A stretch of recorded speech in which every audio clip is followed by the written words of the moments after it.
Today on This Week Health. Clinicians are all in it about the care of their patients. So often within IT, we put in things and a lot of those changes have not really had the desired effect. But this particular project really could show metrics where it provided a great patient care, where we were able to see where patients weren't adhering to their medications and we could contact them and find out.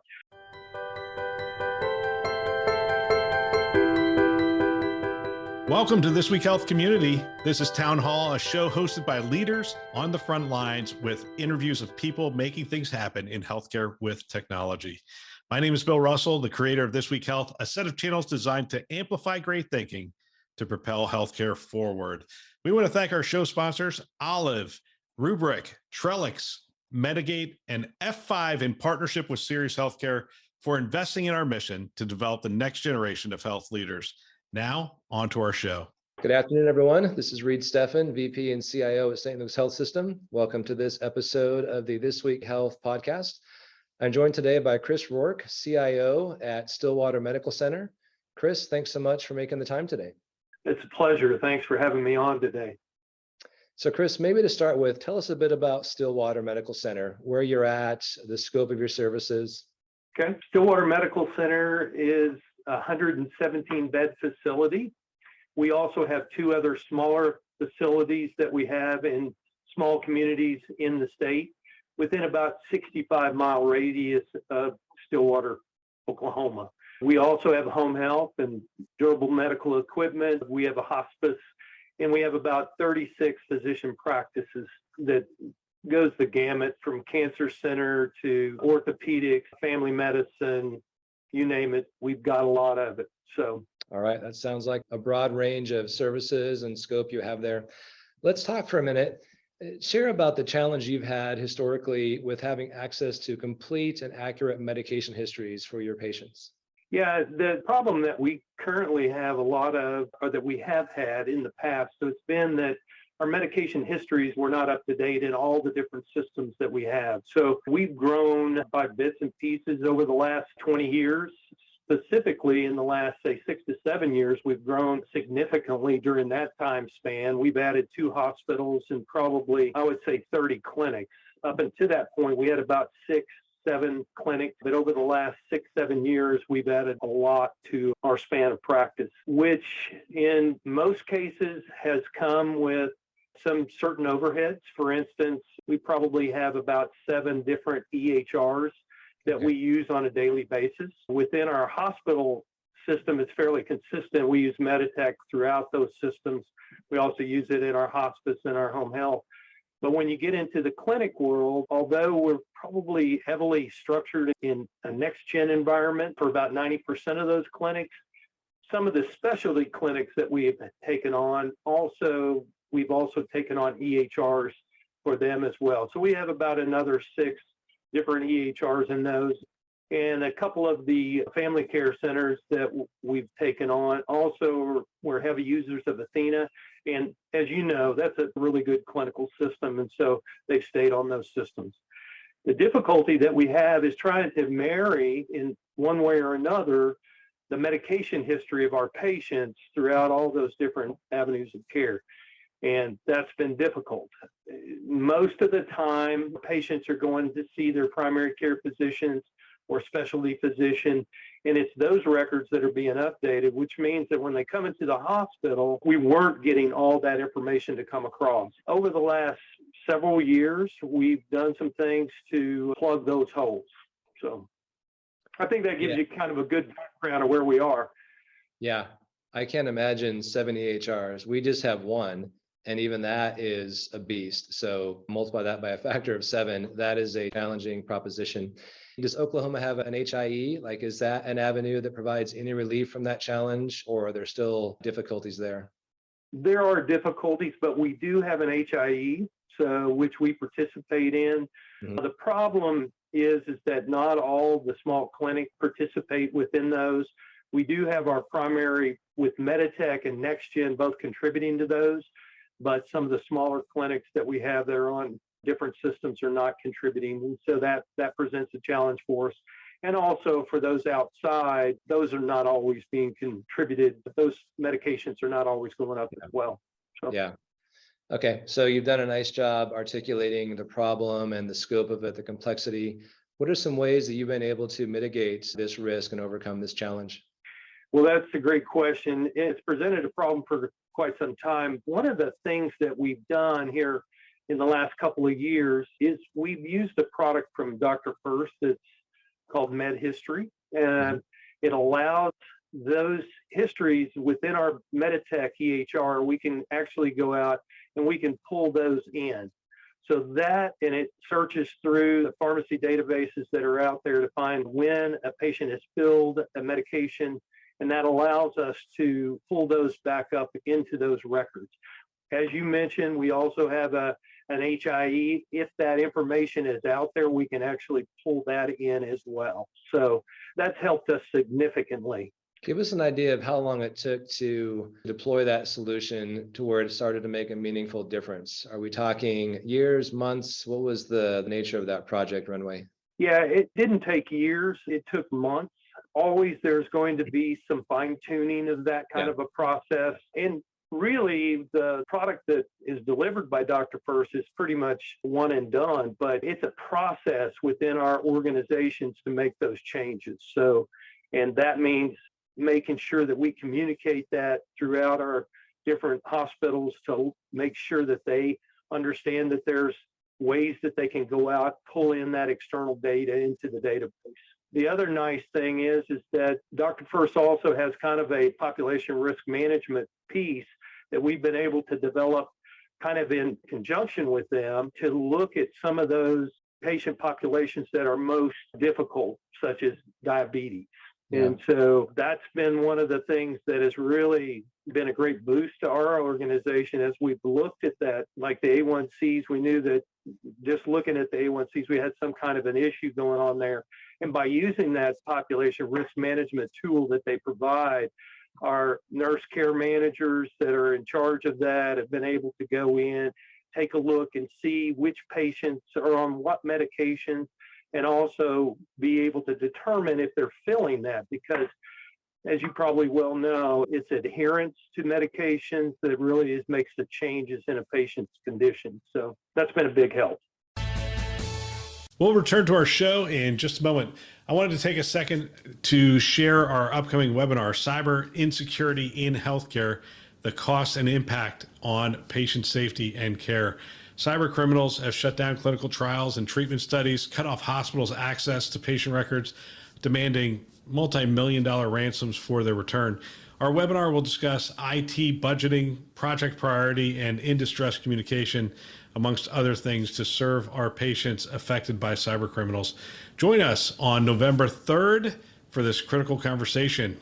You can register on our website, thisweekhealth.com. Click on the upcoming webinar section in the top right-hand corner. I look forward to seeing you there.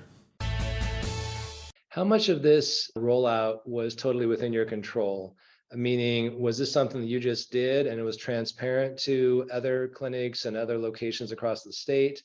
Or was it something you had to go and create some momentum and some partnership and get people on board with this? Yeah, it's more of the latter. Okay. We did have to kind of get with people, try to create some momentum. And it really is kind of within our own organization, I would say. So that's really where it's kind of been derived from, is just our organization as we try to get that information out to our caregivers, that they have some way to be able to go in, check those med histories on patients to determine how they're doing and look at that risk management piece that's been delivered to us. So, what's been the most challenging part of this project for you? What was the obstacle that was maybe the most difficult to figure out a way around? Oh, that's a great question. I think probably the most difficult part is the change in process. I think we get comfortable with our day-to-day jobs and how we do them. Anything outside of that is kind of a fly in the ointment, so to speak. It slows us down initially. And I think that's probably been the hardest part, is trying to change the processes from our caregivers to say, hey, there's another way we can go about doing this. And this is, I think once you start showing that there is an advantage to this, they jump on board really quick. But Yep. that's the initial thing, is a little bit of resistance on the process change. So. Yeah, so I love that last comment. So to dig into that deeper, because that why is really important, did you find any effective methods to really explain that why in a way that resonated with clinicians and let them understand what was in it for them? Well, I think clinicians are all in it about the care of their patients, Mhm. and they want to see that, hey, that this actually is providing some benefit. So often within IT, we put in things that have been dictated because of government regulations, and Yeah. a lot of those changes have not really had the desired effect, meaning that it didn't really do what we thought it would do. And it added a documentation piece to our clinicians that prior to that, they were so focused on patients, and it's taken them away from that. But this particular project really could show metrics where it provided a great patient care, where we were able to see where patients weren't adhering to their medications, and we could contact them and find out. Another piece that we actually put in with Dr. First was a piece that's called RX Inform. And what that allows you to do is, for a patient, when they get prescribed a medication, it'll send them an actual text message to let them know about that medication being ordered. They can get education on that medication, and it will also allow them to have access to a discount that they can get on that medication. Because so often the reason that the patient may not be adhering to their medication is because of cost. Yeah. And so that's a big piece of it. Yeah, absolutely. So we started out talking about the problem, which was how do we improve access to complete and accurate medication histories? You've shared a few, I think, adjacent benefits that you've enjoyed from this journey, the population health, the RX medication piece you just talked about. Have there been any other kind of unexpected silver linings or benefits that have transpired through this effort? I think we have closer communication with our staff, so it's built a better give and take with the different clinical groups that we have. I think that they feel a little bit more of a working relationship with the IT department. That's been a great lift for us. From a communication standpoint, we use a product from there called Backline, which has been very helpful in a lot of ways, especially when we had some major downtimes.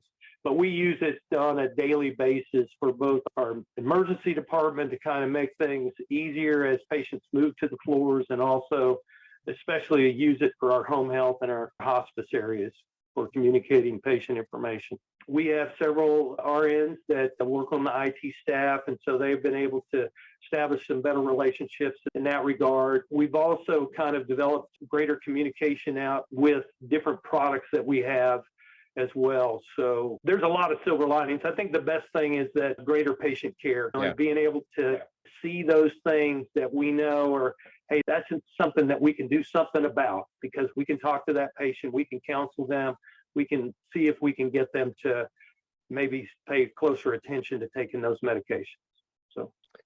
Yeah, that's perfect. What are some ways that you've measured the kind of post-implementation numbers or results to really prove out that return on investment or the value that you went into this trying to achieve?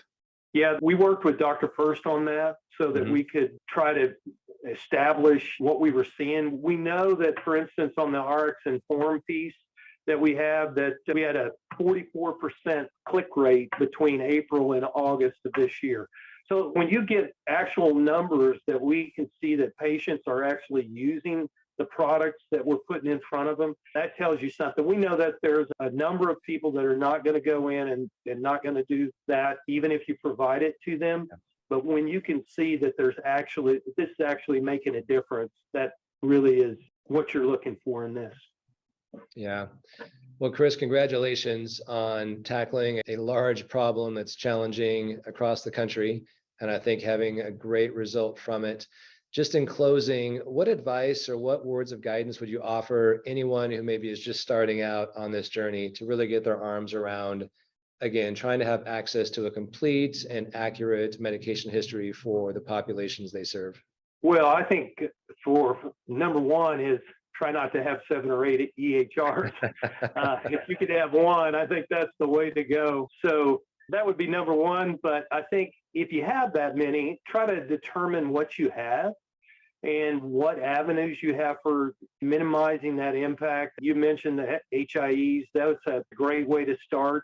If you're not a member of an HIE, become one. Provide that data, because not only does it do good for your patients when they're here, but it does good for your patients when they go somewhere else, because that information is available. And then there are other ways. So don't be stymied just because maybe you can't find a way right now. There are companies out there just like Dr. First who can provide those types of solutions for you and can help you with that. So. Okay. Chris, thank you. Just really enjoyed visiting with you. Thank you for making the time to share your experience. What's good for one is good for all, and this just helps the entire health system community. So I appreciate you making the effort today. Good to visit with you. Well, it's very nice to visit with you as well. Thank you. I really love this show. I love hearing from people on the front lines. I love hearing from these leaders. And we want to thank our hosts who continue to support the community by developing this great content. We also want to thank our show sponsors, Olive, Rubric, Trellix, Medigate, and F5 in partnership with Sirius Healthcare for investing in our mission to develop the next generation of health leaders. If you want to support the show, let someone know about our shows. They all start with This Week Health, and you can find them wherever you listen to podcasts. There's Keynote, Town Hall, and Newsroom. Check them out today. And thanks for listening. That's all for now.